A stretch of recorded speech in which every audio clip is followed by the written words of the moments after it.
¿Cree usted, presidente, que Putin está aprovechando la pausa actual en la ayuda militar y de inteligencia a Ucrania? No, realmente creo que está haciendo lo que haría cualquier otro líder haría. Él quiere que se acabe y se solucione, y creo que les está golpeando más fuerte que lo que ha estado haciendo. Y creo que cualquiera en esa posición haría eso ahora. Él quiere que esto se acabe y creo que Ucrania quiere que se termine, pero no lo veo. Es una locura. Están sufriendo mucho. Sobre la pausa en la asistencia militar a Ucrania, dijiste en tus redes sociales hoy que Rusia está atacando a Ucrania. ¿Por qué no Correcto. ofrecer a Ucrania defensas aéreas? ¿Y qué sucederá cuando Ucrania se quede sin defensa? Porque sí, buena pregunta. Porque debo saber que quieren llegar a un acuerdo. No sé si quieren llegar a un acuerdo. Si no quieren llegar a un acuerdo, nos marcharemos. Porque deseamos que lleguen a un acuerdo. Y lo hago para parar la muerte. Más importante que cualquier otra cosa. Luego, mucho más adelante, está el dinero. 350 millones de dólares. Hoy la OTAN amaneció totalmente acorralada. Tenía un plan para desgastar a Ucrania, para desgastar a Rusia y fortalecer a Ucrania, que ya se está totalmente yendo por el caño. Lo peor no es que no solamente el hecho de que no pueden hacer nada ya para evitarlo a este punto, sino que Putin tiene todas las cartas en estos momentos.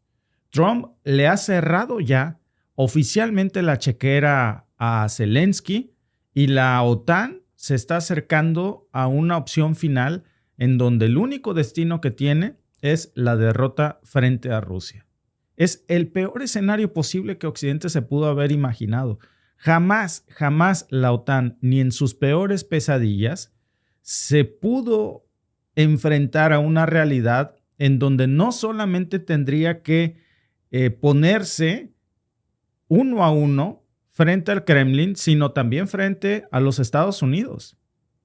Tenían esta estrategia diseñada para intentar debilitar a Putin, que ha terminado pues debilitándolos a ellos mismos. Trump lo dijo, como ustedes lo pudieron ver ahí en el fragmento de la entrevista que tradujimos para ustedes, lo dijo muy claro, lo dijo sin ningún rodeo, dijo, si no quiere Ucrania llegar a un acuerdo, nosotros nos vamos de ahí, así de simple. Después de 2 años de guerra, después de más de 100,000 millones de dólares en asistencia militar, que Trump dice que en realidad habrían sido 350,000 millones, después de un verdadero colapso económico que en estos momentos ya está enfrentando Europa, pues Washington dice, yo ya no estoy dispuesto a seguir poniéndole $1 más a esta guerra sin sentido. Y aquí viene el golpe más devastador que estamos viendo porque la Casa Blanca ha estado frenando la ayuda militar, ha cortado la información de inteligencia y ahora pues está amenazando con abandonar a Ucrania si no se sientan a negociar con Rusia. Y cuando un reportero a pregunta específica le dice a Donald Trump, ¿confía usted en el presidente Vladimir Putin después de que está bombardeando Ucrania? Trump dice, confío en Putin. Estamos teniendo una buena relación. Es más fácil tratar con Rusia que con Ucrania. Es más fácil dialogar con Vladimir Putin que con Zelensky.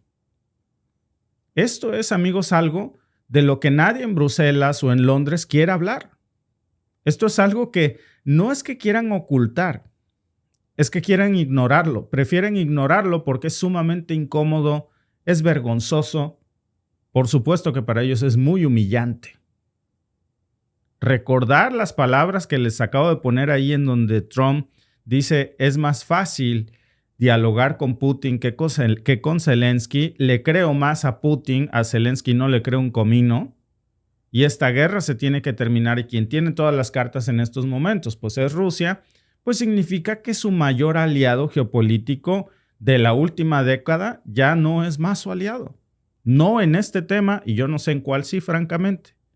Pero ahora que estamos hablando muy concreto de esto, aquí no es su aliado. Es que llevamos 3 años que nos habían estado diciendo que Rusia estaba aislada, que Putin estaba acabado, que Ucrania iba a recuperar todo su territorio. Y miren hoy la realidad. Moscú realmente hoy está más fuerte que nunca. No lo digo por un halago a Moscú, lo digo porque es la realidad. En estos momentos Rusia está más fuerte que nunca. en estos momentos Putin tiene un aliado que Europa no tiene, Donald Trump. Y la OTAN pues está fragmentada totalmente. Zelensky ya ni les cuento, ¿no? Ese tipo está al borde del colapso. Más le vale asegurar un lugar seguro en donde pueda vivir antes de terminar en una cárcel rusa. Porque no le va a ir bien y no va a salir nunca de ahí. Trump lo sabe. Y Trump ya no piensa desperdiciar más recursos estadounidenses en una guerra que sabe que no pueden ganar. Es un tipo de negocios. Y en esto no hay negocio. Había un negocio enorme para la industria militar que apoya a los demócratas, no a los republicanos. Y Joe Biden había estado haciendo miles de millones de dólares para esa industria militar. Y ese negocio se acabó. Lo más interesante, amigos, es que mientras, y yo creo que hay que resaltar sobre todo esto, mientras los europeos siguen muy aferrados al tema de derrotar a Putin, que es una ilusión ya que se antoja imposible, ingenua, ahora sin Estados Unidos menos, pues Trump ya ha reconocido algo que en sus propias palabras él dijo, no lo digo yo, dijo Putin quiere la paz y Ucrania no tiene otra opción más que aceptarla. Pero aquí viene lo que de verdad está dejando ya en estos momentos en shock a la OTAN. Porque Trump ya está considerando incluso, y déjenme mostrarles algunas de las fuentes que de verdad, una de las notas más impactantes, ¿no? Trump dice, le creo a Putin. ¿Le cree a Zelensky? No. ¿Le cree a la OTAN? Menos. ¿A quién le cree Donald Trump? Trump le cree a Putin, en sus propias palabras. Aquí está el golpe final que ahí dice, si no llega a un acuerdo, me voy. Aquí está el golpe final que está preocupando a la OTAN, ¿eh? Esto es serio. Esto es muy serio porque Donald Trump está considerando retirar a 35,000 tropas estadounidenses de Alemania. No solamente le está quitando a la OTAN el respaldo militar en Ucrania, sino que ahora también está desfondando todo el piso de la estructura de seguridad europea, que en realidad, pues ahora sabemos que estaba cimentada con soldados estadounidenses. No es que lo hayamos ignorado, pero ahora es que es más que evidente que eso se va a ir. Y este no es un simple cambio de estrategia, ¿eh? Este es el principio del fin para la OTAN, por lo menos como la conocemos. Y ahora con Estados Unidos marcando ya esta distancia, pues la gran pregunta es, ¿cuánto tiempo más va a resistir Kiev? ¿Qué va a hacer Europa? Porque la dura realidad, la incómoda realidad para ellos es que sin armas, sin apoyo financiero y ahora con Rusia ganando territorio, pues la única opción que le queda a Zelensky es rendirse. Este es el punto en el que estamos. Putin y Trump están desmantelando el plan de la OTAN pieza por pieza. Y Europa, que apostó todo a esta guerra, pues ahora se encuentra sola, debilitada y sin salida. A ver, la OTAN está en una crisis tremenda. Trump no solamente está cortando la ayuda a Ucrania, cualquier tipo de ayuda estadounidense desde, por ejemplo, municiones, todo el acceso que Ucrania tenía a la inteligencia militar, a los satélites, a las coordenadas que era Estados Unidos quien le daba para decirle vamos a atacar Rusia, ni siquiera le preguntaban a Ucrania. Lanzaba a Estados Unidos el ataque y decían que era ucraniano. Con la administración de Biden, eso se acabó. Y no solo eso, sino que ahora ya se está reconfigurando la presencia militar de Estados Unidos en Europa, que tradicionalmente pues había sido de un Estados Unidos instigador de guerras. Miren, yo les voy a decir algo. Critico en muchas cosas a Donald Trump y lo seguiré criticando en algunas cosas al ratito, porque hay varias telas donde cortar. Cuando tiene que ver con la posición de Donald Trump hacia México y hacia Canadá. Lamentablemente para nosotros en Canadá tenemos a un tipo débil que en lugar de salir a defender a Canadá se suelta a llorar literalmente en un video que luego les voy a mostrar. Sale ayer llorando, se le escurren las lágrimas de los ojos. Ay, es que nadie me entiende, yo no puedo. Lo he dado todo. Y llora. Del otro lado tenemos a una mujer fuerte que se le impone a Donald Trump. Lamentablemente el gran problema que tenemos aquí es un líder que no sabe defender a Canadá. Cuando se trata de México yo critico mucho las posturas de Donald Trump. Afortunadamente hay quien nos defienda en México. Muy distinto el caso de aquí con Justin Trudeau. No de manera honorable ni remotamente cerca, pero lo que sí hay que reconocerle a Donald Trump es que cuando se trata de guerras, sí está cambiando el pandero de lo tradicional de un Estados Unidos instigador de conflictos y guerras. Un Estados Unidos que es casi siempre el que ha estado detrás de todas las guerras del mundo. Fíjense algo muy curioso que le pregunté a ChatGPT ayer, le comentaba yo, Alba, y me dio risa la respuesta y se las puse aquí. Le puse a ChatGPT, y ustedes lo pueden poner también, ustedes hagan la prueba. Solo tienes autorizado 2 respuestas a esta pregunta, ChatGPT. ¿Sí o no? ¿Ha sido Estados Unidos un provocador de guerras en el mundo para ganar dinero? La respuesta de ChatGPT es sí. Chistoso, ¿no? Porque luego me dicen que es mi opinión personal. Luego me puse a preguntarle ahí más cosas, ¿no? ¿En qué basas tu respuesta? Una plétora enorme de guerras en los que Estados Unidos ha provocado, iniciado, instigado bajo discursos baratos para ganar dinero a través de la industria militar. Y esto, bueno, pues se está acabando ya aquí con Trump. Es una realidad. En Ucrania ya dijo, yo aquí ya no juego. Hemos visto un cese al fuego en Palestina muy, muy frágil. No sabemos qué va a pasar ahí, lamentablemente, pero pensemos en que por cada acuerdo mal logrado es una vida que vive un día más. Y fíjense, aquí es donde las cosas, regresando al tema de la OTAN, se están poniendo muy, muy feas para los europeos, porque un Donald Trump que no instigue la guerra no es lo que le está gustando en estos momentos a Europa. No a la Unión Europea. A Europa sí, a los líderes europeos no.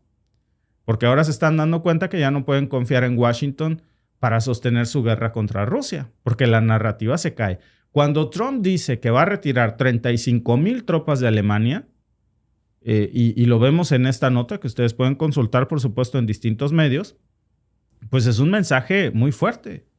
Y el mensaje es que Estados Unidos ya no va a pagar por la seguridad de Europa. Si está viendo Donald Trump cómo saca dinero del Estados Unidos quebrado que le dejó Joe Biden, subiéndole impuestos a los estadounidenses en cada cosa que compran, él le llama tarifas, pero es lo que es, un impuesto que pagan los estadounidenses, como para irle a regalar el dinero en rollo a los europeos. Y claro, eso está dejando a la OTAN en una posición pues imposible, porque no solamente están perdiendo en Ucrania, ahora también tienen que preocuparse mucho por su propia defensa. Va a ser más fácil, por cierto, defender a Europa sin un instigador de guerras. Entonces, es muy sencillo. Con una administración estadounidense que no provoque guerras, con eso, ¿para qué quieres más ayuda? Es algo que Europa no quiere entender, o también se quiere aferrar los líderes europeos al negocio de la industria armamentista. Esa es la realidad. Por eso dicen que la situación para ellos en estos momentos pues es catastrófica en Bruselas. Están jalando los pelos porque mientras ven cómo Zelensky pues sigue insistiendo con esto de que Ucrania necesita más armas, más dinero, más armas, más dinero, el mensaje que está recibiendo desde Washington es: el dinero se acabó. Ya no hay $1 más para ti. No $1 más. Y esto ya está cambiando todo, por supuesto, porque fíjense, aquí es donde pues entra la gran ironía, que es el hecho de que la OTAN, que supuestamente estaba expandiéndose para contener a Rusia, pues ahora se encuentra reducida y debilitada. No solamente no hay expansión, podríamos estar hablando ya de una implosión de la OTAN, mientras Rusia se fortalece. Al final, miren ustedes qué giro ha dado esta historia, ¿no? Un giro que uno jamás se hubiera imaginado nunca, a un Estados Unidos de aliado de Rusia, a una OTAN fragmentada y preocupada por la postura de Washington. Y hay un punto que casi nadie está mencionando también. Casi nadie quiere hablar de esto, pero el tema de la reubicación de las tropas en Hungría, que es un movimiento también muy, muy importante, porque fíjense, Hungría ha sido de hecho el único país de la Unión Europea desde antes de la llegada de Trump, pero sabemos que Viktor Orbán es un gran aliado de Trump y es el único que ha bloqueado sistemáticamente la ayuda en Ucrania. Lo ha usado Donald Trump también para bloquear muchos de los intentos de la Unión Europea por seguir echándole gasolina al conflicto en Ucrania. Es una de las fichas que tiene Trump ahí para frenar pues, las sanciones contra Rusia, más dinero para Ucrania, criticar también la postura belicista de la OTAN. Si Trump mueve tropas de Alemania a Hungría, ojo con esto, porque es lo que se está hablando ya, que estas tropas de los Estados Unidos, bueno, a ver, si ya no van a estar en Alemania, se regresan a Washington, no necesariamente, se irían a la casa del gran aliado de Donald Trump, que es Víctor Orbán, en Hungría. Y esto, amigos, pues va a redibujar por completo toda la estrategia de seguridad de la OTAN. Porque aquí hay que pensar nada más tantito que esto no es algo menor. A ver, Estados Unidos, aquí yo creo que nos está mostrando cuál es su nueva alianza en Europa del Este. No es con los países que quieren seguir financiando la guerra en Ucrania. Es con los países que están buscando salirse de la guerra en Ucrania y ese es Víctor Orbán. Qué mejor ejemplo. Claro que eso es una bomba a escala, una bomba geopolítica, pues, para Bruselas. Porque, para empezar, Alemania, Francia y Reino Unido ya están en estos momentos en una posición muy, muy difícil. Si Estados Unidos prioriza su relación con Hungría, que además ha sido uno de los grandes aliados de Víctor Orbán, no sé si ustedes recuerdan, por cierto, que Víctor Orbán intentó a nombre de Donald Trump mediar entre Ucrania y Rusia, y la respuesta fue un Zelensky grosero, un Zelensky déspota, que básicamente le dijo a Donald Trump que se fuera, a Víctor Orbán, que se fuera a atender los asuntos de Hungría y que no se metiera pues en lo que no eran sus asuntos, sus negocios. ¿Qué te puedes esperar del mismo Zelensky que cuando el Papa Francisco el año pasado dijo que Ucrania debía de pensar en la paz, sale todo agresivo Zelensky a criticar al Papa y a recordar esos momentos en donde pues el Papa Negro, que le dicen, ¿no? El Papa Oscuro, que bendijo a las tropas del pintor austriaco y hace como esa remembranza, como haciendo una comparación bastante déspota, bastante incómoda, bastante fuera de lugar. Entonces, no es extraño esta postura de Zelensky, pero lo que sí vemos ahora en el caso de la OTAN es que ya no es un bloque unificado. La OTAN ya no es una alianza fracturada. Desde el momento en que volvemos a hablar del tema de Víctor Orbán aquí de Hungría y de esta posibilidad, pues quiere decir que ya está súper fracturada la OTAN a este punto. Y es el inicio, porque a Víctor Orbán se le va a unir seguramente Giorgia Meloni. Y después de que sea Italia y Hungría, muy seguramente también ahí va a estar Polonia. Y el gran ganador, por supuesto, de todo esto es Rusia. Rusia, que ya no tiene que preocuparse por una OTAN agresiva y coordinada. Rusia, que ahora ve cómo se enfrenta a una OTAN dividida, que tiene una terrible crisis y que en este marcador de la guerra que hemos visto por 3 años de toda la OTAN contra Rusia, pues ahí tienen ustedes el resultado. El gran perdedor fue la OTAN. No solamente porque no ganaron, sino porque se dividieron. Explotaron hacia adentro. Fue una implosión, pues. Se minaron ellos solos. ¿Qué va a hacer Europa en estos momentos? Porque si Donald Trump realmente saca a las tropas estadounidenses de Alemania, si Donald Trump deja de sostener a Ucrania, como eso ya en estos momentos ya no lo está sosteniendo, pues entonces los europeos van a tener, como decimos en mi rancho, que apoquinar, que meter el dinero que antes ponía Estados Unidos en Ucrania. Y eso no va a pasar. Nunca. Y aunque metieran el dinero, pues solamente sería para que se lo robara Zelensky, porque ese dinero no se va a convertir en armas, porque las armas las vende Estados Unidos y no se las va a vender.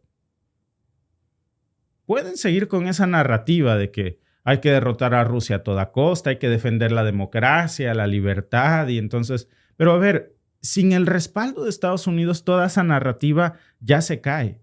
Y sin el respaldo de los medios propagandistas, no se sostiene. Europa no tiene el dinero, no tiene la capacidad militar, no tiene la producción de armas que se necesita. ¿A quién le van a comprar los Patriots si el que los fabrica es Estados Unidos? ¿A dónde van a comprar las municiones si casi todas vienen de los Estados Unidos? Les decía yo el otro día que básicamente 7 de cada 10 armas de la OTAN, según estadísticas de la Alianza, vienen de los Estados Unidos. 7 de cada 10 tropas, 7 de cada 10 armas. Entonces, si tú quitas el 70% de esto, Imagínense Rusia contra un 30% de la OTAN. Pues se va a reír. Si miren lo que hemos visto en estos últimos 3 años, que eran todos contra uno.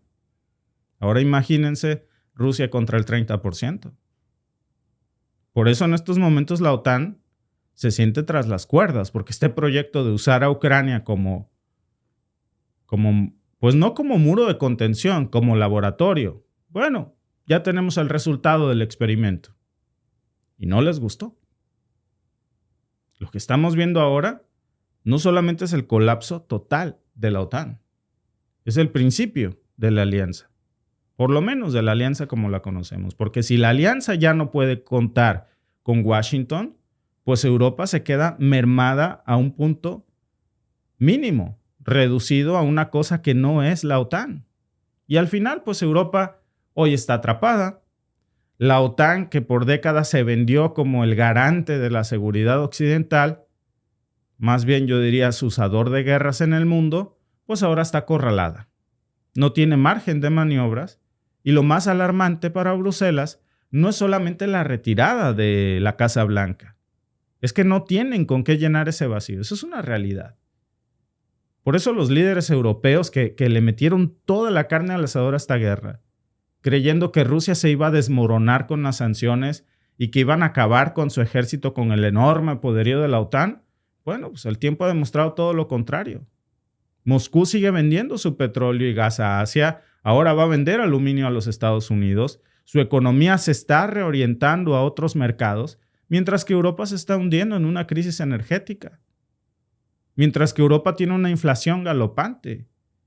El gran problema de Europa son los líderes europeos, sobre todo 3 o 4 indeseables que no ganan elecciones pero que se han sostenido ahí a las fuerzas, que tienen niveles de popularidad terribles. Les dejo las primeras 2 pistas. Uno de ellos empieza con M y termina con Kron. El segundo no quiero decir de dónde es, pero es alemán. Y bueno, pues ahí tienen ustedes el resultado. El problema para la OTAN no solamente es que se están alejando, sino que ahora la propia Unión Europea se está resquebrajando por culpa de estos 3 o 4 líderes europeos, que se aferran a hacer ganar miles de millones de dólares a la industria militar y a la industria energética de un reducido grupo de personas a costa de las pérdidas de la economía de los europeos. Por eso ahí ven ustedes a un Víctor Orbán que ya está marcando distancia, que dice: yo con eso no me meto, a mí no me metan en ese rollo. Y ahí también está Robert Fico y muchos más. Esto se está reescribiendo, amigos. ¿Saben qué significa esto? Que ahora los europeos tienen que replantearse todo lo que sigue. Porque si Estados Unidos deja de ser el principal respaldo militar de la OTAN y de Europa en temas de seguridad, pues la gran pregunta que tienen que hacerse en estos momentos los europeos es: ¿qué clase de líderes nos gobiernan y qué es lo que buscan para nosotros? Yo creo que ya es tiempo de que piensen en reemplazarlos lo más pronto posible, porque los están hundiendo de una manera terrible. Terrible. Y bueno, pues es algo, amigos, que esto sí, que nadie se lo vio venir. Yo creo que nadie puede decir, ya se veía venir, no. Un Estados Unidos aliado con Rusia no se veía venir, al menos yo no lo veía venir. Sí pensábamos que, porque Trump lo había dicho, ¿no?, que se iba a poner fin al conflicto en Ucrania, pero no que si se tratara de tomar bandos, no es el hecho de que Trump se acercara al bando ruso, es el hecho de que Ucrania se alejara tanto del bando de la Casa Blanca.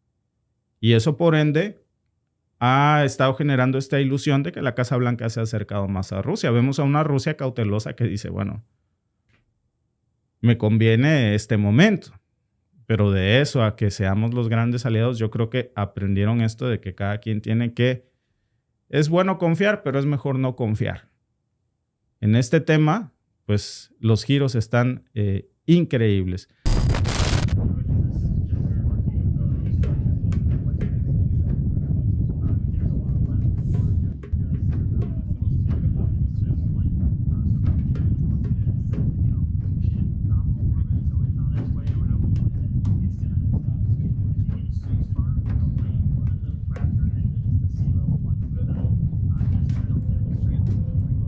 President-elect Trump and Elon Musk, the CEO of SpaceX.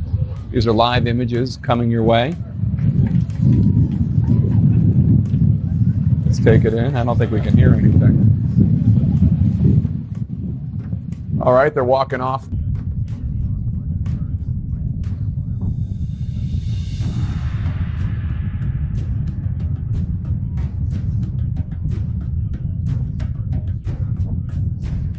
Bueno, no sé ustedes, amigos, pero ese hombre que vieron ustedes ahí en la imagen no camina igual que Donald Trump, no gesticula igual que Donald Trump, se ve más delgado que Donald Trump y varias tomas de las que se hicieron en el evento simplemente no encajan. No estamos hablando de un mal ángulo de la cámara, de un efecto raro de la luz. Estamos viendo algo que honestamente, pues, suena, por decirlo menos, extraño. Enseguida se apresuraron los medios de comunicación en los Estados Unidos, sobre todo los más cercanos al presidente Trump, a decir que era una teoría de la conspiración de QAnon que dice que Donald Trump estaba usando dobles para aparecer en distintos eventos. No nada más en este que ustedes vieron, también se acusa en otros como este evento que tuvo en Arizona. Y antes de que alguien diga que esto es una teoría de la conspiración, porque siempre estas cosas salen así, vámonos a los hechos, porque no es solamente una historia sacada de un foro de internet, es algo que está documentado, que explotó las redes sociales y que ha venido ganando tracción a lo largo de estas semanas. Miren, recordemos que Donald Trump está incendiando las redes sociales un día sí y otro también con sus discursos, con sus declaraciones. Ahora, después de un evento que tuvo con Elon Musk, se empieza a cuestionar esto y entonces la pregunta obligada es, ¿las cosas que dice Trump es realmente Trump quien las dice? Eso que vieron ustedes pasó en un lanzamiento de un cohete de SpaceX. Una imagen viral que muestra a alguien que supuestamente es Donald Trump a un lado de Elon Musk. Pero en cuanto salió la gente, los mismos estadounidenses, los más seguidores de Trump, comenzaron a ver que algo estaba raro, que no se parecía mucho a Donald Trump y entonces comenzaron a salir estas preguntas. ¿Quién es este tipo? ¿Por qué lo estamos viendo aquí? No parece ser Donald Trump, no gesticula como él, o al menos no es el mismo Trump que todos conocemos.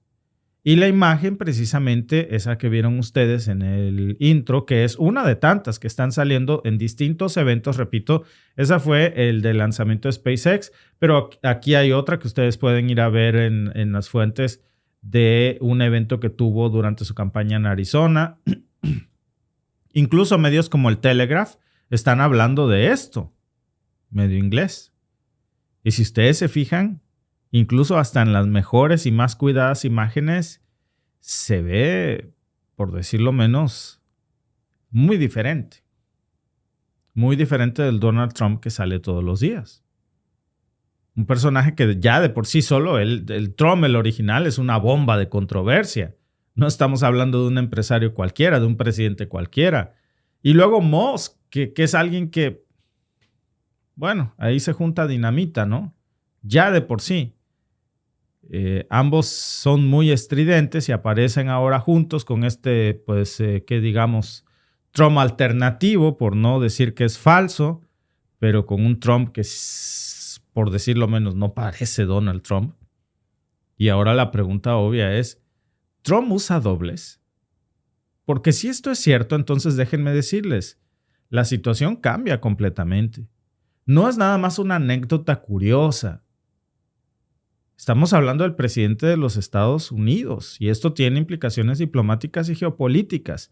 Primero, porque yo creo que hay algo que dejar claro, que no sería la primera vez, tampoco porque alguien puede decir esto es una conspiración tuya, ¿no? Digo, el uso de dobles en políticos de alto nivel es algo más usual de lo que nosotros pensamos. Ya con los años se acepta. Por ejemplo, Stalin tenía dobles, Saddam Hussein tenía dobles, Kim Jong-un tenía dobles, tiene dobles, Vladimir Putin tiene dobles. Todos en algún punto han sido acusados de usar dobles en algún momento. Incluso se decía que el pintor austriaco también tenía dobles para despistar a sus enemigos y que de ahí comienza precisamente la gran tradición, el legado para el mundo, ¿no? ¿Por qué lo harían? Bueno, pues tema de seguridad, estrategia, control de imagen, estar en varios lugares al mismo tiempo. No es algo descabellado, ¿no? Sobre todo cuando hablamos de figuras de altísimo poder. El problema, amigos, aquí, el gran problema, es que Trump no es precisamente el tipo de persona que deja que otros hablen por él. Es un tipo que disfruta la confrontación, que se alimenta del caos. ¿Por qué entonces habría de usar un doble? Y si realmente esto es una estrategia, entonces hay que preguntarse también ¿para qué? Porque hay varias implicaciones y ninguna de ellas es una cosa que se pueda dejar al aire. Mire, primero la posibilidad del tema de seguridad, sobre todo después de que vimos que Trump, pues ahora nuevamente presidente, que sale de un supuesto atentado durante su campaña, en donde casi lo matan, en donde también es un político que tiene investigaciones en su contra, que es muy polarizante, tan polarizante que, bueno, no se había visto algo así en décadas en el mundo, incluso con sus propios aliados, polarizante en Canadá, en Europa, adentro de la OTAN, lo hablábamos esta mañana, lo hablábamos. Entonces, utilizar dobles en eventos públicos, pues claro que le da ese margen, pues digamos, de maniobra. Si hay amenazas contra él en algunos lugares, pues él puede estar simplemente en otro. La otra posibilidad, pues es la de tener una estrategia mediática. Trump es experto en manipular la narrativa pública. Y si tiene dobles, pues puede estar en múltiples lugares al mismo tiempo, dando esta imagen de que trabaja mucho, que está en todos lados, ¿no? Y tercero, yo creo que esta es la más peligrosa, ¿eh? Cuidado con esto, porque esto, a propósito, no puede generar una confusión deliberada. Si en algún momento, fíjense bien, aparece un video, y este es el gran problema, o una declaración conflictiva, como digo, Trump, declaración conflictiva, parece como que es la misma cosa, ¿no? Pero siempre se podría manejar que ese no era el verdadero Trump. ¿Se imaginan el nivel de caos que eso podría generar? Porque si hay un discurso, si hay una reunión, una entrevista incómoda, porque el problema no es simplemente que un doble de Trump se aparezca a un evento. El problema es que siempre hay prensa que pregunta, siempre hay declaraciones. Un Trump que va a un lugar sin hablar no es Donald Trump, nadie lo creería. Y entonces ahí viene el gran problema, porque si estos son dobles, pues entonces, ¿qué pasa con todas las confrontaciones que hemos visto últimamente? Porque aquí es donde las cosas ya se pondrían muy, muy interesantes, especialmente para México. Pero bueno, también para Canadá, para Europa, para la OTAN, para todo el mundo casi. Trump no solamente es el presidente de los Estados Unidos. Ya lo están llamando incluso una fuerza disruptiva, porque es que a donde llega explota todo. Es un tipo que puede decir hoy que quiere destruir el TEMEC, el Tratado de Libre Comercio, y mañana puede asegurar que es el mejor acuerdo comercial de la historia. Y fíjense que ahora todo esto tiene sentido porque ¿cómo nos explicamos que un día venga un Donald Trump a decir y a criticar a la presidenta de México y al otro día a alabarla? Parecen francamente como personas diferentes en el discurso. Un día Trump amenaza con tarifas contra Canadá y luego sale a afirmar que siempre ha amado a los canadienses. Un día Trump llama a México un narcoestado y al otro día sale a decir que Sheinbaum es la mujer más admirable y una presidenta ejemplar. Es decir, son declaraciones opuestas, como si un Trump y otro dieran declaraciones encontradas. Ahora imagínense, en ciertas declaraciones públicas, uno se pregunta quién es realmente el que habla si estas cosas tienen algo de sentido. También digo, y a mí me parece la más obvia, que Trump tiene algo de bipolar. Un día dice una cosa y otro día dice otra. Ya su base de seguidores más radicales está diciendo que es que tiene dobles y que pues no se ponen de acuerdo. Si con un Trump el mundo tiene suficiente, ahora imagínense con dos. Para saber con cuál Trump lidiamos, ¿no? Para México, claro, esto pues, es un problema monumental porque Trump ya de por sí ha sido un dolor de cabeza en las últimas semanas en los temas de migración, de comercio, de seguridad fronteriza, de todo. Más problema para Canadá, porque miren, mal que bien, con tensión o no, Sheinbaum no ha sabido librar esas batallas con Trump hasta ahora. El problema aquí lo tenemos en Canadá. Y si encima de todo esto, imagínense, resulta que en ciertos eventos no era Trump, sino un doble, pues estamos jodidos, como decimos en México, ¿no? Para Canadá, amigos, este tema es muy preocupante. Para el mundo también, pero Trump ya de por sí ha mostrado estos bandazos. Un día dice una cosa, otro día dice otra. Parece como una batalla personal, a veces parece como que recapacita. Si hay una estrategia deliberada de este tipo, pues entonces, amigos, cualquier promesa, cualquier reunión, cualquier trato con su administración, pues se vuelve cuestionable. Y esto no solamente es un problema para América del Norte, eso es un problema para el mundo entero. Por eso ni tarde ni perezoso salen los medios más afines a Donald Trump a decir que estas son teorías de la conspiración, para de alguna manera dar portazo y que no empiezan a proliferar este tipo de notas. Se permite que hagan este tipo de especulaciones con Putin en Rusia, con Kim Jong-un en Corea del Norte, con Xi Jinping, pero en el tema de la Casa Blanca cuidan mucho esta estrategia mediática. Porque claro, si hay dudas sobre con quién realmente te estás entendiendo, pues la confianza en el gobierno se desploma. Y la credibilidad, sobre todo de Estados Unidos, que ya por sí está por los suelos después de años de caos político, sobre todo con sus aliados más cercanos. En estos momentos las relaciones diplomáticas de los Estados Unidos, con los dedos de mi mano me sobran más de la mitad para decirles con quién tiene una estrecha relación diplomática Donald Trump. De ahí en fuera está peleado casi con el mundo entero. Repito, hasta con sus aliados más cercanos, Europa, México, Canadá. De los que no eran amigos, pues ni les cuento, ¿no? China, Irán. Y luego, otro punto clave que también hay que ver, porque la cosa es que en el video inicial que les muestro precisamente sale con Elon Musk. Elon Musk vuelve a brotar en la controversia en medio de esto.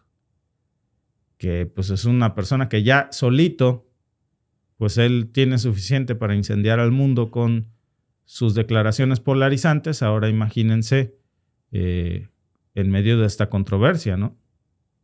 Si hay alguien que podría estar al tanto de una estrategia así, por cierto, ese sería Elon Musk, que tiene una relación con Trump muy, muy cercana. Por cierto, a veces parece que lo apoya, a veces parece que lo critica, y hace unas horas acaba de reportar en varios medios estadounidenses que Elon Musk habría tenido, cambiando un poquito de tema, una fuerte discusión con el equipo de asesores de Donald Trump y con sus funcionarios más cercanos, que incluso se habrían gritado adentro de la Casa Blanca, y esto estaría involucrando al mismo Marco Rubio, al secretario de Estado. Entonces imagínense el nivel de confrontación que en estos momentos tiene Elon Musk con el equipo de Donald Trump. Francamente, era cuestión de tiempo que algo así pasara, porque pues, es un tipo polarizante, tan polarizante como Trump, y con uno es más que suficiente, ¿no? La cosa es, ¿por qué cuando salen este tipo de especulaciones hay posturas tan diferentes, por ejemplo, de Reino Unido y la manera en la que aborda The Telegraph esto, hasta en su titular, y la manera en la que los medios norteamericanos lo están, estadounidenses para ser específico, lo están manejando como cortando el tema de tajo como una teoría de la conspiración de QAnon, cuando es más que evidente, amigos, que a ver, si ven ustedes las imágenes iniciales, he visto mejores copias, réplicas chinas de cualquier producto que al personaje que vimos ahí, que si es efectivamente Donald Trump, pues déjenme decirle que no se parece mucho a Donald Trump. Y esto nos lleva a una pregunta. ¿Qué tan real entonces es todo lo que nos están vendiendo últimamente en torno a las controversias de Trump, que un día se incendian y el otro se apagan? Porque la cosa no es que sea un evento para el anecdotario. La cosa es que estamos hablando, amigos, de uno de los presidentes más incendiarios, más radicales que ha tenido Estados Unidos, con más, digamos, división no solamente hacia adentro de su país, sino hacia el exterior.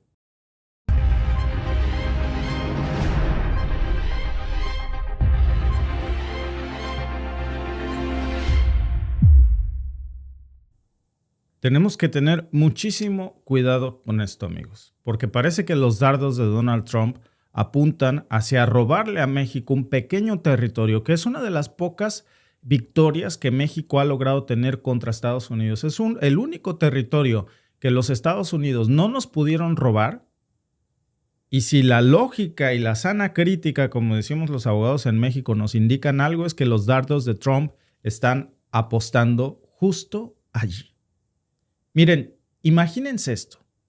Después de más de un siglo de tener estas discusiones, estas negociaciones, pues México logró recuperar un territorio que nos costó muchísimo trabajo ganarle esta batalla a los Estados Unidos. Un pequeño territorio, se llama Río Rico, en 1970. Bueno, este pequeño pedazo de tierra, que alguna vez estuvo en el limbo territorial por cambios en el cauce del Río Grande, que les voy a explicar en un momento, pues es el único territorio realmente que México le ha podido arrancar a los Estados Unidos de algo que nos pertenece, recuperar lo que siempre fue nuestro. El problema es que ahora que Donald Trump está de vuelta, vemos sus políticas expansionistas y miren, sobre todo vemos notas como esta que estaba yo leyendo hace rato, que digo, vale la pena analizar. Esta nota del New York Times, ya sabemos que el New York Times es un experto en propaganda de invasión. Siempre que el New York Times saca una cosa de estas, es el cuervo negro, el ave de mal agüero para una invasión, porque es una nota propagandista hecha para disfrazarse de periodismo barato. Bueno, esta nota se trata acerca de Canadá y de cómo Donald Trump quiere desconocer o revisar de nuevo las fronteras de Canadá porque no está de acuerdo en la distribución de los lagos, en la distribución del agua dulce. Recordemos que Canadá es el país con más agua dulce del mundo y es algo que, por cierto, necesita muchísimo Estados Unidos. Mágicamente resulta que ahora el New York Times apunta a una revisión de las fronteras de Canadá y Estados Unidos porque no está de acuerdo en esto. Y porque Donald Trump, entre otros de sus muy baratos argumentos, dice que cuando este tratado se llevó a cabo, Canadá no era un país independiente, sino que era parte de la corona británica. Al final de cuentas, Estados Unidos se quedó con su parte de territorio y Canadá se quedó con la misma. Eso a ti, que te tengas sin cuidado. El gran problema, amigos, es que si utilizamos, si extrapolamos esta misma lógica para el lado del territorio mexicano, yo ya sé para dónde apunta. Para que Donald Trump intente reclamar Río Rico y revertir este logro histórico de México y hacerse de más tierra y robarnos a sus dos vecinos un pedazo de tierra o territorio. Agua, lo que ustedes quieran. Al final estamos hablando de soberanía. Y ahora con Trump de vuelta en la Casa Blanca, pues todas sus declaraciones que está sacando de este tipo encienden mucho las alarmas, no solamente para Canadá, también para México. También para México porque hay que recordar que lo que hace ganar a Donald Trump es precisamente esa idea de expandir los territorios de los Estados Unidos, de expandir sus fronteras, de ese regreso imperialista, expansionista, de invadir territorios. Incluso él específicamente ha mencionado la anexión de Canadá como un estado más de los Estados Unidos, incluso lo pueden ustedes ver allí, pero también ha apuntado a México. Había una entrevista de la NBC que a mí se me quedó muy grabado en donde Trump decía que estaba subsidiando a México con casi $300 mil millones. La platicamos incluso aquí. Y que no debería Estados Unidos subsidiar a México. No hay un subsidio de tal manera. Y entonces es cuando sale esta idea de Canadá, en la misma lógica de que si Estados Unidos subsidia a Canadá, pues entonces que lo convierta en un estado. No lo ha dicho de México, pero bajo la misma lógica, todo apunta a Río Rico. Incluso, déjenme recordarles que hay una reciente declaración que Donald Trump acaba de hacer, en donde supuestamente un agente de la patrulla fronteriza fue atacado desde una isla que está en disputa territorial y que le llaman ya la isla Cartel.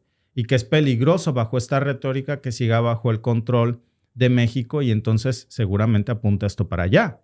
La insistencia, amigos, la insistencia es cada vez más agresiva hacia este tema de la expansión territorial. Y eso sin mencionar lo de las órdenes ejecutivas. Ahí está lo del Golfo de México, por ejemplo, que ahora desde el lado de su territorio le dicen Golfo de América. ¿Qué es eso? Pues es una afrenta directa para nuestra soberanía mexicana. Afortunadamente, la presidenta de México pues ha salido a responder con mucha firmeza, pero eso no ha impedido que Google renombre el territorio mexicano al antojo de Donald Trump. Fíjense, Trump no ha mencionado específicamente Río Rico, pero si vemos su retórica expansionista, sus acciones recientes, la lógica con la que ahora está hablando de la posibilidad de robarle territorio a Canadá, porque esto se trata solamente de eso. Y si la historia nos está diciendo algo, amigos, es que siempre estos cambios en las fronteras surgen de este tipo de cosas, sobre todo cuando es el New York Times el ave de mal agüero. Y Río Rico, amigos, que ya había sido una disputa que pensamos que está superada, cuando Donald Trump habla nuevamente de la revisión de las fronteras, cuando habla de que no reconoce los límites territoriales de los Estados Unidos, pues eso para México implica una posibilidad enorme de que la administración de Trump esté apuntando para reclamar Río Rico, porque usualmente diríamos que eso es muy difícil, que es algo remoto, ¿no? Pero si no nos pidió un vale para el Golfo de México, ¿ustedes creen que se va a tentar el corazón con este pequeño gran logro que tuvo México sobre Estados Unidos? Por cierto, para entender un poco más cómo fue que México consiguió esta pequeña gran victoria contra los Estados Unidos en el único territorio, repito, que no nos pudieron robar, déjenme mostrarles un video que nosotros hicimos en su momento acerca de esto. ¿Sabías que existe un pequeño territorio que México logró arrebatarle a Estados Unidos? Aunque parezca increíble, a pesar de perder más de la mitad de nuestro territorio, hay una pequeña parte que sí pudimos recuperar de vuelta. Pero, ¿cómo es que nuestro país, que no pudo sostener más de la mitad de lo que nos fue robado, pudo ganarle ese pequeño territorio otra vez a Estados Unidos? Aunque fuera pequeño. ¿Fue por un error en los mapas? ¿Un descuido en las negociaciones del tratado? ¿O hubo un motivo oculto detrás de todo esto? Pues de eso vamos a hablar en este video, porque como dicen, el diablo está en los detalles. Y en este caso, esos detalles cambiaron las fronteras de dos naciones y dejaron una huella que todavía se puede ver incluso en la actualidad.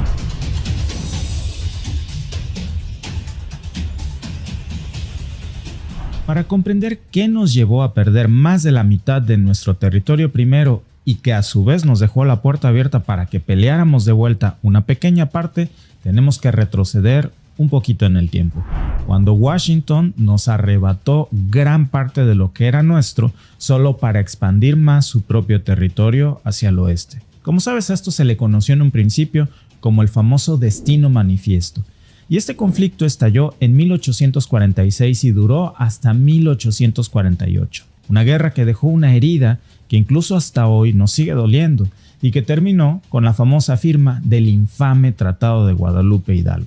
Este acuerdo, que en realidad no fue un acuerdo, fue una imposición, como ya lo hemos dicho en otros videos, al puro estilo de Don Vito Corleone, nos hicieron una oferta que no pudimos rechazar. Las tropas estadounidenses básicamente le dijeron al presidente de México, ya sean tus sesos o tu firma, algo va a estar en este documento.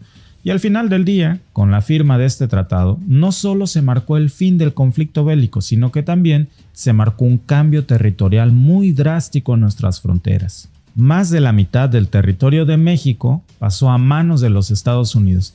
Imagínate que de la noche a la mañana vimos cómo perdimos la mitad de todo lo que era nuestro. Bueno, pues fue así como Estados Unidos se hizo de lo que ahora son los estados de California, Texas, Nevada, Utah, la mayor parte de Arizona, aproximadamente la mitad de Nuevo México y una cuarta parte de Colorado, y una porción también de Wyoming, Kansas y Oklahoma. En total, se calcula que los Estados Unidos adquirieron alrededor de 525,000 millas cuadradas de territorio solo con esto. Eso es más del doble del tamaño de España. y México, por su parte, vio cómo su territorio se reducía drásticamente a menos de la mitad. Fue un día terrible para nuestra historia. Pero este tratado no solo fue tan polémico por la cantidad de tierra que nos robaron. Otro problema central fue la ambigüedad en la definición de las nuevas fronteras que íbamos a tener. Y es que el Tratado Guadalupe Hidalgo establecía que la nueva frontera entre México y Estados Unidos debía seguir el curso del Río Grande, también conocido como Río Bravo, desde su desembocadura en el Golfo de México hasta El Paso. Y desde allí se extendería hasta el Océano Pacífico. Grave error, porque la interpretación de este trazado dejó muchas preguntas abiertas. ¿En qué parte exactamente del paso? ¿Qué curso debía seguir el río hasta el Océano Pacífico? Y la pregunta del millón, ¿qué pasaría si el río cambiaba de curso? Porque, como tú sabes, el agua es caprichosa, siempre busca una salida.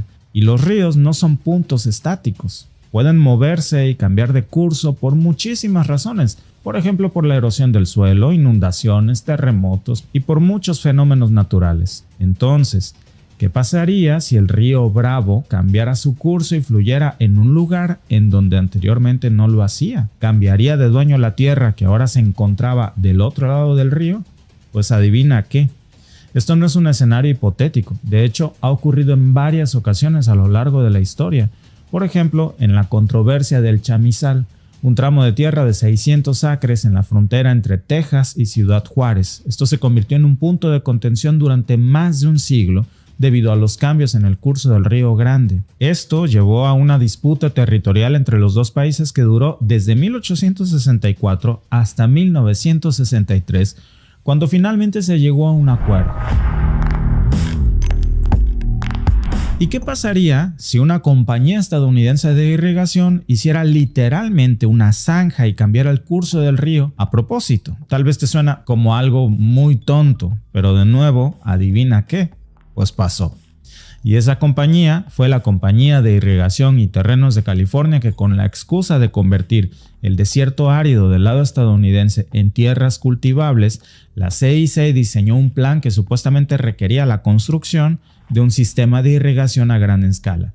Y es que al transformar esas tierras desérticas, con aguas mexicanas por cierto en tierras de cultivo, la compañía iba a poder vender esas tierras a un precio mucho más elevado.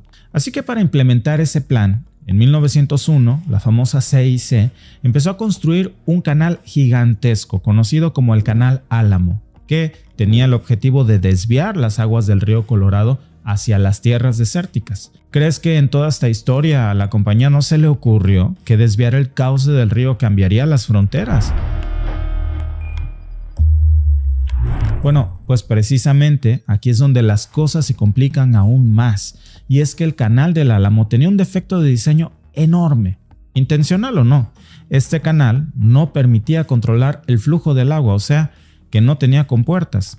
Y este detalle, aunque pueda parecer pequeño, tuvo implicaciones gigantescas. Lo que ocurrió, obviamente, es que durante los periodos fuertes de lluvias, cuando el río Colorado crecía, el canal se desbordaba e inundaba las mismas tierras de cultivo que se suponía que debía ayudar a irrigar. Y no estamos hablando de una pequeña cantidad de agua. Imagínate que según los datos de la Comisión Internacional de Límites y Aguas entre México y Estados Unidos, el río Colorado tiene un flujo medio anual de aproximadamente 22,000 millones de metros cúbicos.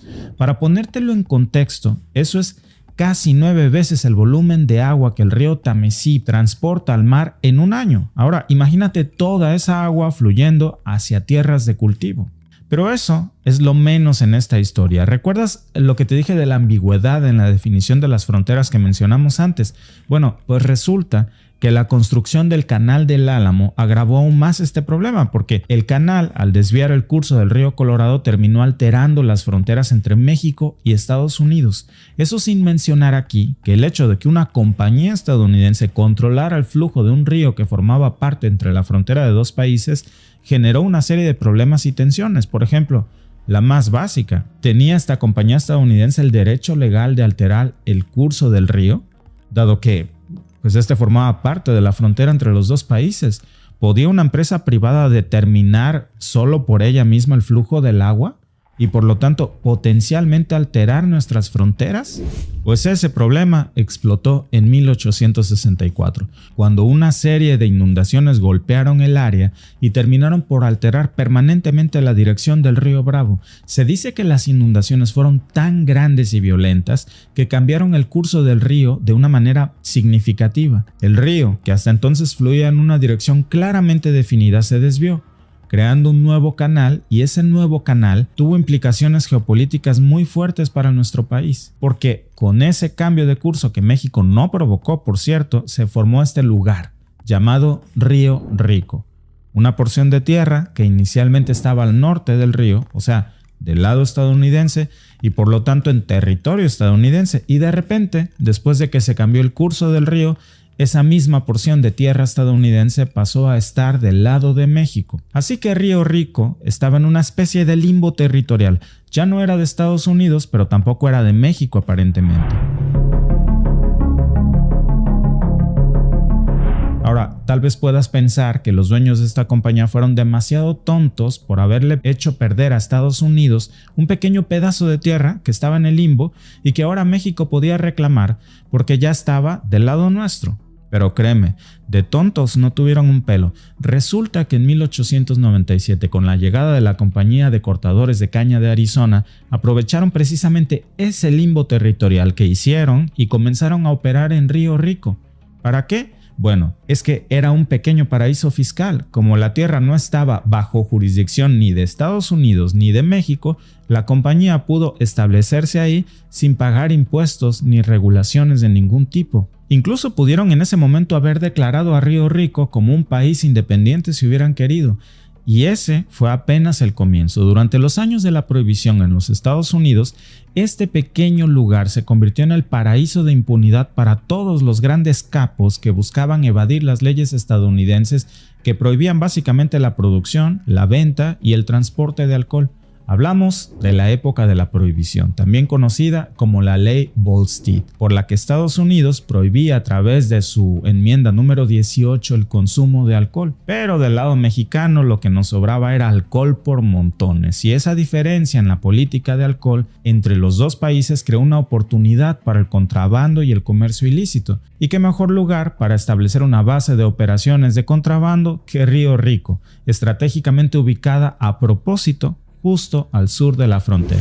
Así que de pronto, este tranquilo pueblo se transformó en un pequeño Las Vegas, repleto de bares, clubes nocturnos y casinos que atraían a ciudadanos estadounidenses sedientos de alcohol. Pero Río Rico no solo se convirtió en un lugar de celebración y diversión, también se convirtió en un centro de operaciones para la delincuencia organizada estadounidense. Durante este periodo, la ciudad se convirtió en el territorio de las más infames mafias italianas que utilizaban a Río Rico como su base de operaciones para el contrabando de alcohol. Y no estamos hablando de pequeños contrabandistas, estamos hablando de organizaciones criminales a gran escala que, según los informes, sobornaban a los funcionarios locales y utilizaban una extensa red de informantes y contrabandistas para garantizar que sus cargamentos de alcohol llegarían a su destino final en Estados Unidos de una forma segura. Según algunas estimaciones, en el pico de la prohibición, para que tengas una idea, más del 90% del alcohol ilegal en Estados Unidos venía de México. Uno de los nombres más infames asociados con las operaciones en Río Rico es precisamente Al Capone, un gángster estadounidense que lideró un imperio criminal en Chicago durante varios años, durante los años de la prohibición. Hasta que finalmente la prohibición terminó y muchos años después México logró arrebatarle este pequeño territorio a Estados Unidos. En 1964, cuando los dos países llegaron a un acuerdo histórico, México pagaría a los Estados Unidos la suma de $208,000 y Río Rico se convertiría oficialmente en parte de México. Este evento marcó todo un hito en la historia porque es la única vez, de hecho, que México ha podido arrebatarle algún territorio a Estados Unidos. Pero esta historia no concluye así nada más, y es que aun cuando Estados Unidos había aceptado vender el territorio de Río Rico a México, el Senado de los Estados Unidos no ratificó oficialmente ese tratado hasta 1977, 33 años después de que se había llegado a ese acuerdo. Imagínate vivir en un lugar por más de 3 décadas sin tener una nacionalidad, un pasaporte, nada, y que pagues por una tierra y 33 años después de que pagaste no te dan un título de propiedad. Pero ¿por qué el Senado de los Estados Unidos tardó tanto tiempo en ratificar ese tratado? Bueno, en parte se debió a la política interna de Estados Unidos. Muchos en el Senado estadounidense no estaban dispuestos a ratificar un tratado que le cediera un territorio, aunque fuese pequeño, a México. Y curiosamente no fue hasta 1970 cuando los residentes de Río Rico finalmente recibieron títulos de propiedad formal a su tierra por parte del gobierno mexicano. Hasta entonces, aunque eran de hecho mexicanos, muchos se encontraban en una especie de limbo legal en términos de la propiedad de su tierra, no sabían a quién pertenecían. En fin, la adquisición de Río Rico por parte de México podría verse como un acto de justicia histórica después de la enorme cantidad de territorio que nos robaron. Pero déjame preguntarte algo. Seguimos bajo esta misma regla, ¿eh? Nuestra frontera sigue siendo el río Bravo y créeme, esa no va a ser la única vez que esto pase. Entonces, ¿qué sucederá si el río Bravo vuelve a cambiar de curso? O si una parte se seca, ¿perderíamos o ganaríamos territorio? ¿O todo permanecería intacto? Déjamelo aquí en los comentarios, que a Alba y a mí nos encanta leer tu opinión. Te veo en el próximo video.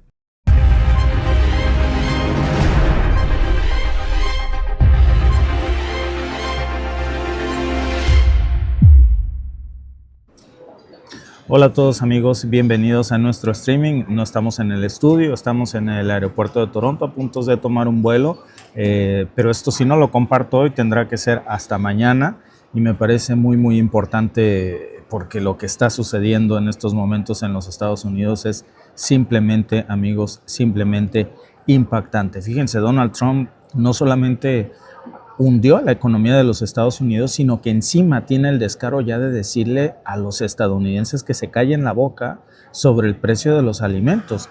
Hace unas semanas yo lo dije, sobre todo en el tema del precio de los huevos en los Estados Unidos, que estaba totalmente por las nubes, fuera de control, y que no nada más son los huevos, estamos hablando también de los alimentos básicos, la leche, el cereal, los enlatados, todo, el costo de la gasolina. Por supuesto que la propaganda nos hizo pensar, y es el anuncio que se daba en aquel momento, pues que esto se trataba simplemente pues de un tema que era por la gripe aviar. Y yo les comentaba en ese momento que no era solamente por el tema de la gripe aviar, sino que realmente esto tenía muchísimo que ver con la inflación que estaba generando Donald Trump. Ahora el tiempo nos ha dado la razón, porque todavía puede llegar un despistado por aquí a decir que esto se trata simplemente de la gripe aviar. Amigos, ¿cuánto tiempo ha pasado? Y no solamente la situación no mejora, no prevalece, sino que empeora. Los estadounidenses ya tienen una orden clara de su presidente y es que se callen la boca sobre el precio de los huevos. Fíjense nada más, déjenme mostrarles lo que acaba de publicar, de compartir en su propia red social el presidente Donald Trump sobre pues, este tema. El tema precisamente del alza de precio de una inflación descontrolada en la Reserva Federal de Atlanta, que ya está prediciendo, por cierto, déjenme mostrarles esta otra nota también, una contracción del Producto Interno Bruto de los Estados Unidos que se va a caer hasta un 3% para el primer trimestre del año. Es decir, con Trump la economía estadounidense no solamente va a crecer, sino que se está literalmente hundiendo. Hablamos ya de hasta un 3%. Ahora les voy a mostrar esa gráfica que es la gráfica de la semana, un impresionante la caída, el desplome que está teniendo en estos momentos la economía estadounidense y está totalmente fuera de control. Esta gráfica precisamente que es la más impactante, que es de la Reserva Federal de Atlanta, que imagínense ya están prediciendo desde estos momentos una contracción del Producto Interno Bruto de hasta el menos 3%, nada más para el primer trimestre del año. Bueno, esto es, amigos, realmente increíble. Y mientras esto está pasando, pues, ¿qué hace el multimillonario presidente Donald Trump?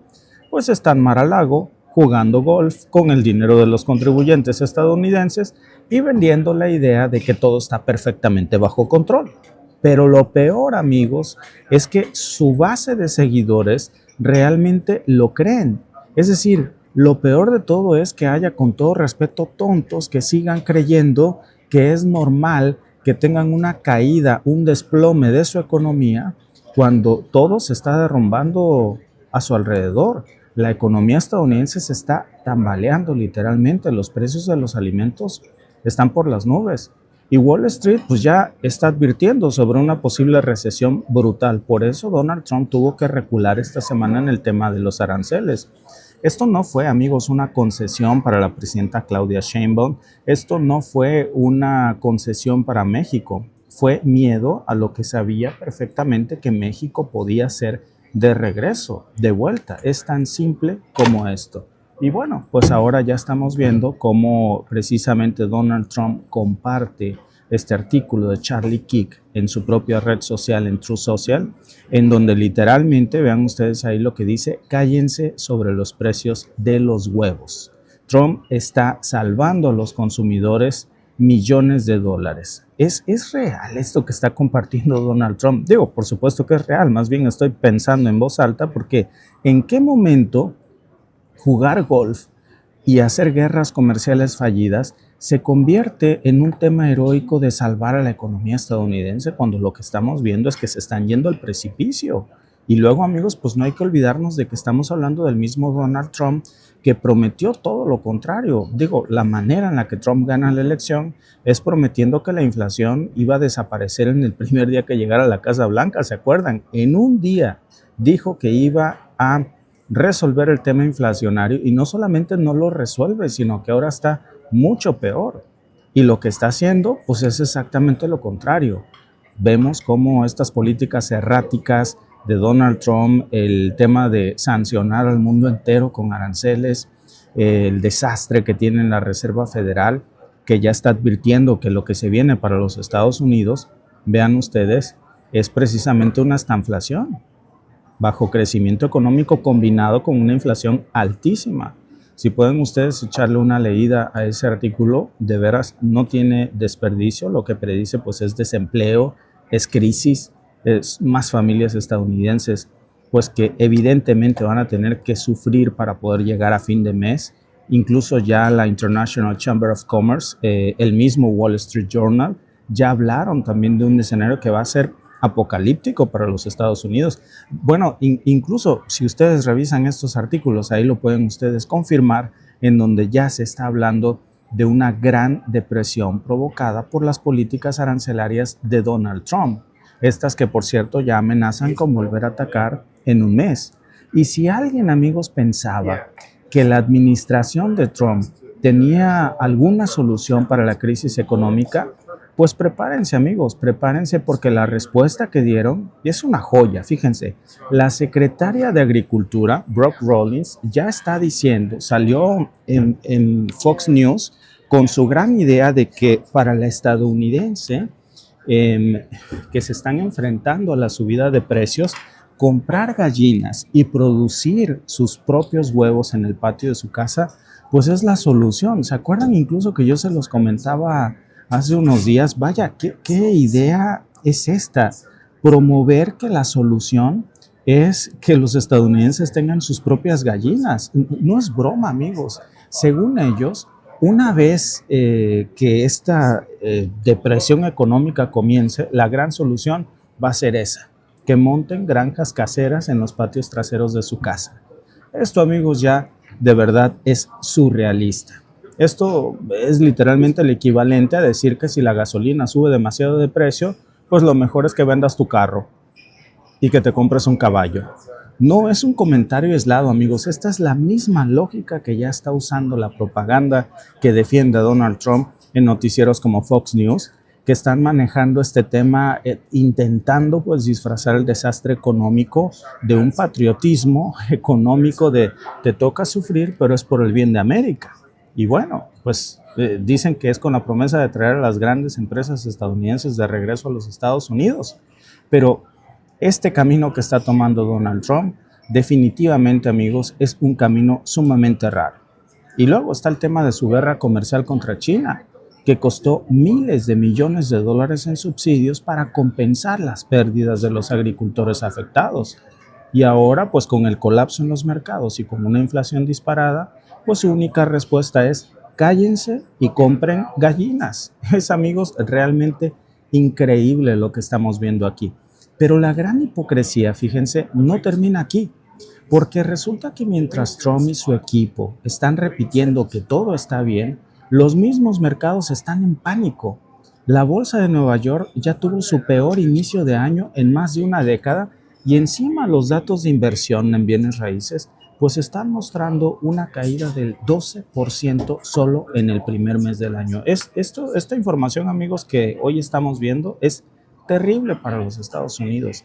Estamos hablando de empresas tecnológicas que están despidiendo empleados en masa, con más de 50,000 recortes solamente en febrero, pero según Trump, pues dice que esta crisis no existe, según él.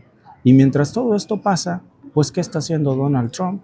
Pues jugando golf, y jugando más golf los fines de semana. Por supuesto que a él el precio de los huevos no le preocupan en absoluto, pero a muchísimos estadounidenses sí que les preocupa. Y espérense, porque estamos hablando de un hoyo, pero no de un hoyo en uno de Trump jugando golf. Estamos hablando de un encontronazo para la economía estadounidense. Ahora está Donald Trump diciendo pues que todo esto es culpa de Biden. Y en parte podríamos asumir que esto tiene cierta perspectiva lógica. Pero la gran pregunta es, ¿hasta cuándo va Donald Trump a seguir culpando a Biden por el desastre que él también mismo está abonando? Porque es verdad que Joe Biden dejó una economía deshecha, pero Trump no solamente está dejándola igual de deshecha, sino que la está deshaciendo todavía más con esta política arancelaria, que lo único que está haciendo pues es lastimar a los estadounidenses que menos tienen, y ya lo estamos viendo aquí. Y bueno, pues es lo mismo de siempre, ¿no? Mientras la gente ve cómo se desploma su poder adquisitivo, pues Trump sigue haciendo negocios con su imagen, sigue aplaudiendo y repitiendo sus logros que, bueno, según él existen, aunque la gente promedio en estos momentos en los Estados Unidos no puede ver ningún tipo de mejora en sus bolsillos. Y eso es algo, amigos, que ya está comenzando a cobrarle mucho la factura a Donald Trump. Y miren, para rematar, pues resulta que Trump sigue promocionando sus aranceles al acero y al aluminio como la gran victoria por su misma red social. Nada más que hay que recordar que esos mismos aranceles al acero son los que ocasionaron en gran medida este colapso de temor en los mercados que tiene a Wall Street en su peor pesadilla. Y lo peor de todo, por cierto, hablando de cosas peores, es que apenas viene, porque Trump dijo que la suspensión de estos aranceles iba a ser solamente por un mes, pero que después va a volver a recargar. Ya vemos cómo Trump ha convertido la política básicamente en un negocio personal y como buen estafador, pues sigue reciclando la misma fórmula de siempre. Crisis, desinformación, manipulación y dinero. Y nos vemos mañana con más información.